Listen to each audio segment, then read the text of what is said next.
Right, okay. Hello again, YouTube. Oh dear. Welcome back to what will probably be the finale of Rise of the Empire. We're in the last battle. The dangerous part of the enemy flagship has been destroyed. The rest of it has gone wandering off into the water where we can't hit it.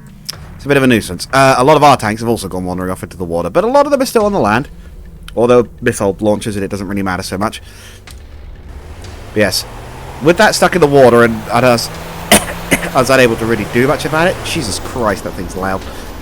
We're going to try and focus on the next target, which is this thing, the Black Widow. I'm hoping that this guy's about to crash into it and save us a bit of effort. What's this thing? Meh.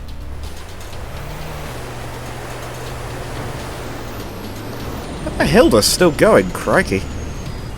Hilda's got a very powerful self-repair system, and apparently it's still keeping it going.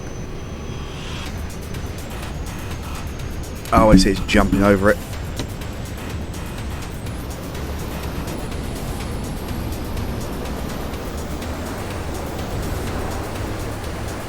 Yeah, our main target was the Genbu, but given that's drowned itself, effectively.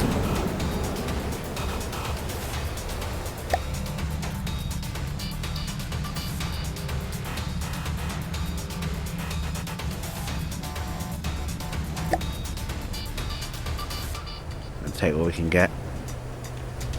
Frame rate's improving a bit. We're still ahead numbers wise a little bit.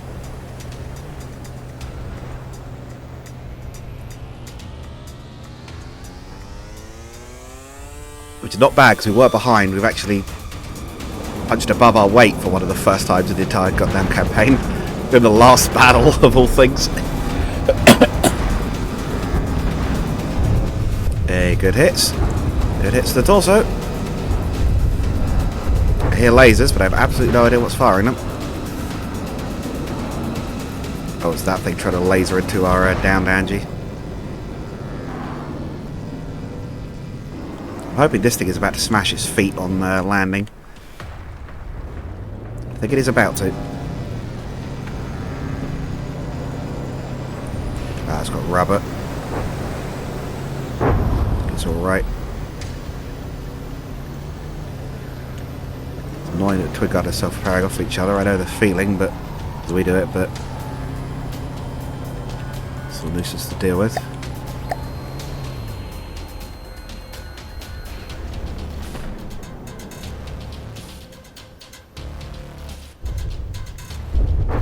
So the mare is also taking damage. It's about to take another big missile to the body segment.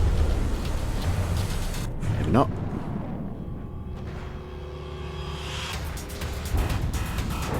That would be a missile off the Hilda, I'll bet. By the sheer damage it did and the fact it actually landed. Something Chris has been having a running struggle with. Looks like most of our stuff's still functioning at full, probably because it's also underwater, but guess we'll take it.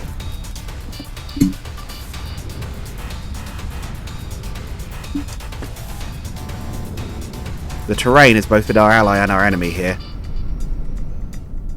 It hasn't helped that stuff's got stuck in it, but it has meant that well, A, it's funneled everything, and B, it's I lost my train of thought there. I think it's helped us in some other way, but I'm not entirely sure what.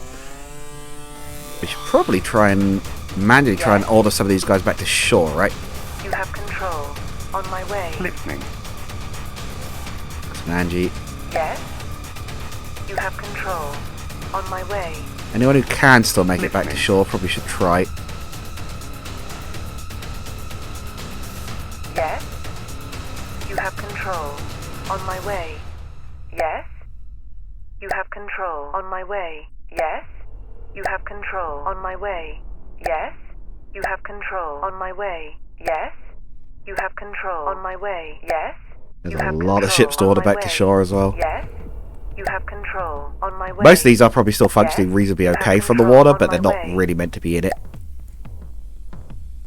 Yes. You have control. On my way. If they're at the bottom, they're certainly not going to be landing hits reliably. Yes. You have control. On my way. Yes. Oh, pardon me. You have control. On my way. Yes. You have control. On my way. Same for all of you, actually. Yes. You have control. On my way. It's probably going to be slow if they can even still move, but might as well set them on course back to shore. I feel like how this thing looks. It's very Metal Gear-ish.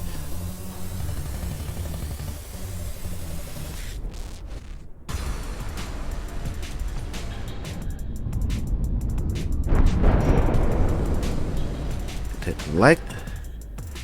I don't even know if this is the biggest problem out of everything they've got left. It's the one I picked. Oh, AI dead, is that? AI dead, sustained by repairs. Good. Oh, they probably managed to self-repair it. I don't know which bit's doing the repairs on that one, whether it's the body or the torso. Usually the wheel section, but the legs in that one's case, I guess. Oh! Just took an arm off. Good hit on the mare.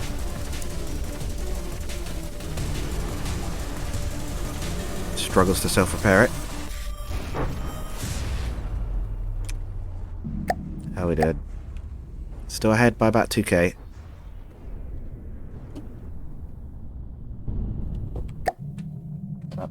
I can't find any onions. There weren't in. Oh. Finding. One sec. How'd you do? One moment. Pause for a sec.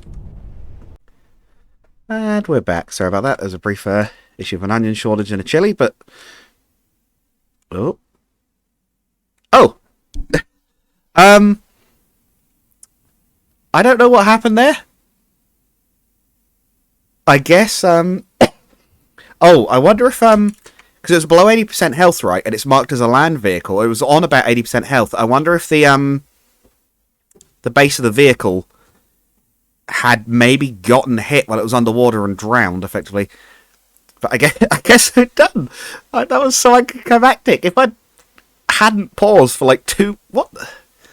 Okay, if I hadn't paused for like 2 seconds, we'd have still been there. But anyway, I would have got this message there. But metal screeched, moaned as the fires burned and warped the last so-called mega tank of the war. Yeah, no kidding on that. Black caustic smoke bellowed from the burning fuel reserves and ashes drifted through the air, and also water bubbled through the everything, I think. Thunderous explosion ripped through the tank as the far seat to the ammo storage. The reverberations could be felt for kilometres as it blew itself apart into a... Well, the whole tank blew apart into a jagged shards of scrap, flung to every corner of the battlefield. Nothing remained but a charred hole in the ground and a bunch of ripples.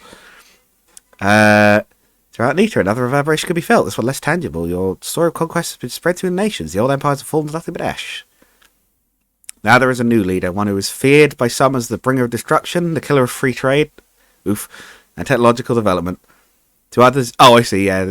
To others, you're the savior who put out a corrupt religion, the liberator that cut the chains of a controlling government. There we go. 1.8 cents on the score. Par time. Hey, we're about an hour under par. Hour and 3 minutes under par-ish, and we score 108. I have no idea if that's good.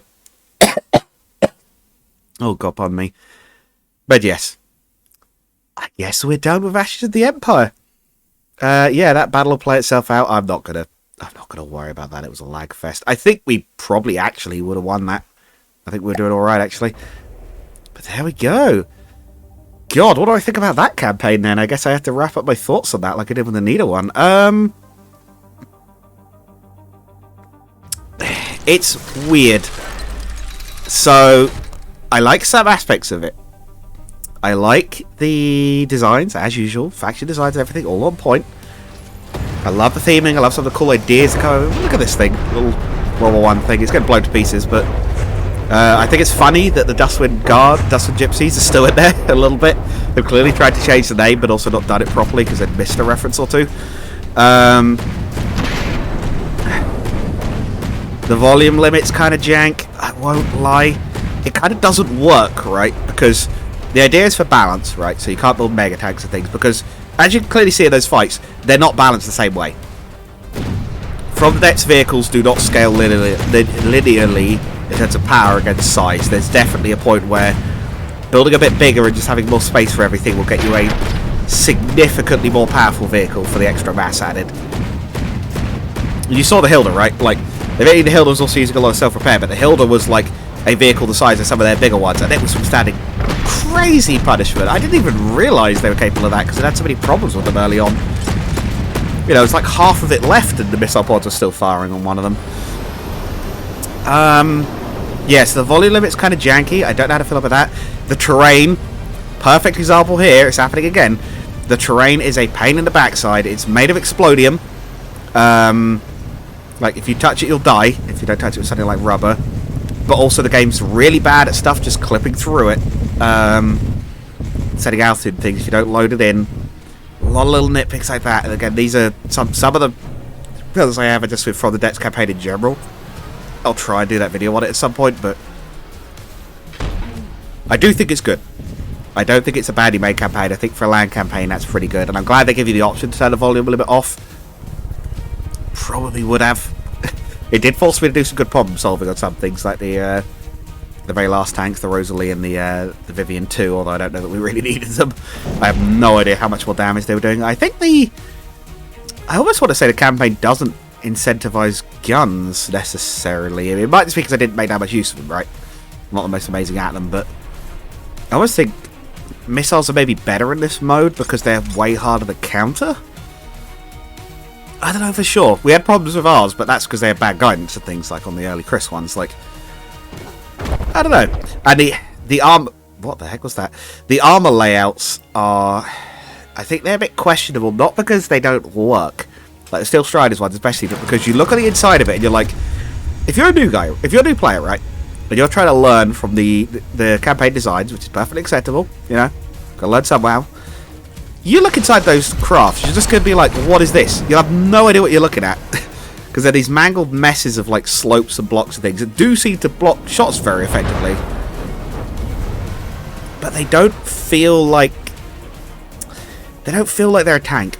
It's my other problem with some of the projectile types as well. It's like, things like APHE and that and heat, they don't really do anything. At least on the testing I've done, they don't really do anything against a lot of the opponents. They're just not powerful enough to get through. Maybe unless you scale them like that. I don't know. But anyway, yeah. Good campaign. I do like it overall. I love the designs. I really do like Steel Empire. Odd balancing as ever. And that's nothing new from the depths. It's a weird one to balance. But yeah. Hopefully you guys all enjoyed. As said, Kerbal is coming out in 6 hours real time, roughly. If it comes out at midnight. I have no idea what time zone it's coming out at. So the next big series on that, and I'm going to be doing some recording next week, so I've got a week off. I'm going to use some of that time to record. Next big series will be Kerbal 2, and I'm looking forward to it. I'll try and do a first impressions as well. Maybe even try and... I don't want to promise on this, but I do want to do that review at some point from the next campaign, try and get my thoughts properly written down, write them up into a review, how they work, same for both this and Nita. I've also heard, although I don't currently plan to do anything with it, I've heard Glau's being worked on again.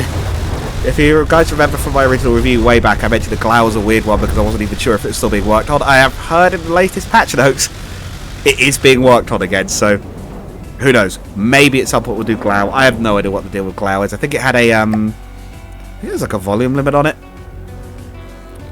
I think it was like volume limit to Nita, although to be fair, if that is the case, I might just pass, because I'm not, oh, pardon me, super keen on the volume limits. But yeah, again, they're weird, the volume limits, because you can just override them with numbers. Like, I think our unintentional strategy of our fleet there ended up being missiles and sheer numbers. But yes, I had fun with that. I hope you guys did too. We will be back for From the Depths at some point. It might not be for a little while. I know some of you might be a little bit sad about that, but I do try to keep it varied. But again, I think Finest Hour I plan to come back to at some point. I'm not in any hurry on that, but I would like to come back to it someday. But yeah, thank you for watching. See you guys in the next one, whatever that is. Goodbye.